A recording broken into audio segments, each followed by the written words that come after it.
ChatGPT said, "In the arid hills east of Tehran, behind fences and desert silence, a project known as Ahmad quietly took shape. It was not officially acknowledged, of course. Iran insisted its nuclear program was entirely peaceful, meant for power and medical isotopes. But within the vaults of the intelligence ministry and deep inside mountain-buried facilities like Fordo and Natanz, a different ambition flickered, one that had haunted the region and its adversaries for decades. The story of Iran's nuclear pursuit is not one of reckless ambition, but of cautious, calculated strategy, a hedging game played beneath a veil of diplomacy and secrecy. It began in earnest in the late 1980s, post-revolution, post-Iran-Iraq war, when the scars of Saddam's chemical attacks still stung. Iran had seen what weapons of mass destruction could do when they were in the hands of a ruthless enemy. The lesson was clear: never be so vulnerable again. By the early 2000s, suspicions bloomed like ink in water. Satellite images spotted construction at Natanz. Dissidents leaked names: Arak, Parchin, Lavazan.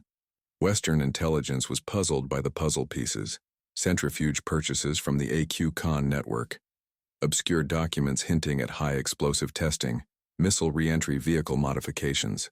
Something was being assembled. Not physically, perhaps, but bureaucratically, a path, a capability.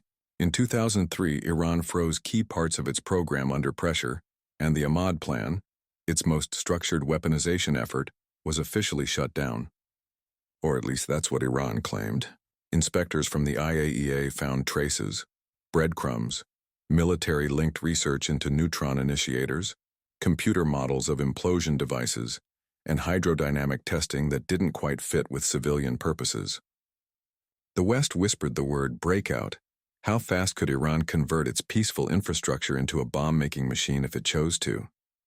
By 2012, as centrifuges spun at underground sites and Israeli warplanes rehearsed strike scenarios, the question turned from, is Iran trying to build a bomb? To how close are they? The answer, layered and murky, emerged slowly.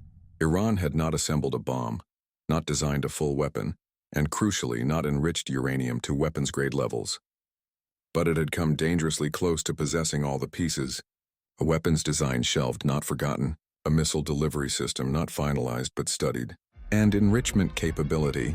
Oh yes, the centrifuges were spinning faster and smarter each year. Then came 2015. Diplomats huddled in Vienna.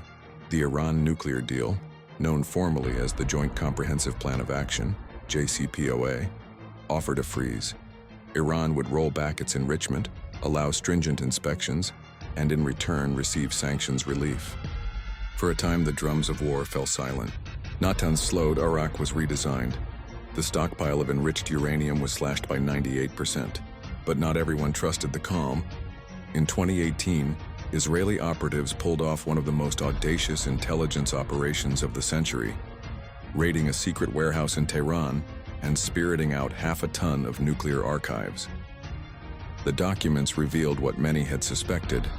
Iran had indeed developed a comprehensive nuclear weapon design in the early 2000s. The project had been paused, but the knowledge, the expertise, the schematics, they had been preserved methodically, like seeds in a vault. When the US withdrew from the JCPOA in 2018, Iran's restraint eroded. Slowly, defiantly, its nuclear program accelerated. Enrichment crept above 3.67%, then 20%, then to the brink of 60%. Just a short technical leap from weapons grade. Yet the line was never fully crossed.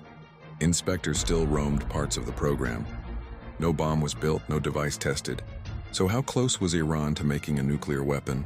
Closer than the world ever felt comfortable with.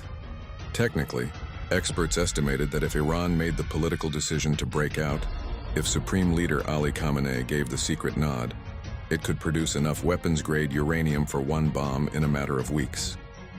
Designing the weapon itself, perhaps another year. Testing optional. Delivery tricky but not unsolvable. The truth is, Iran mastered the option to build a bomb without actually building one. In Persian chess, the strategy isn't always to checkmate.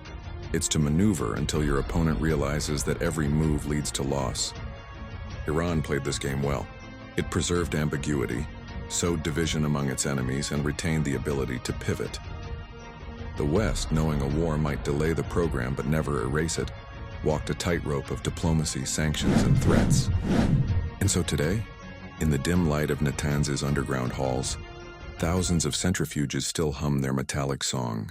The knowledge is there, the material is near. The bomb remains unwritten, but not unimaginable. The line between peace and proliferation, blurred, fragile, and dangerously thin, still holds. For now,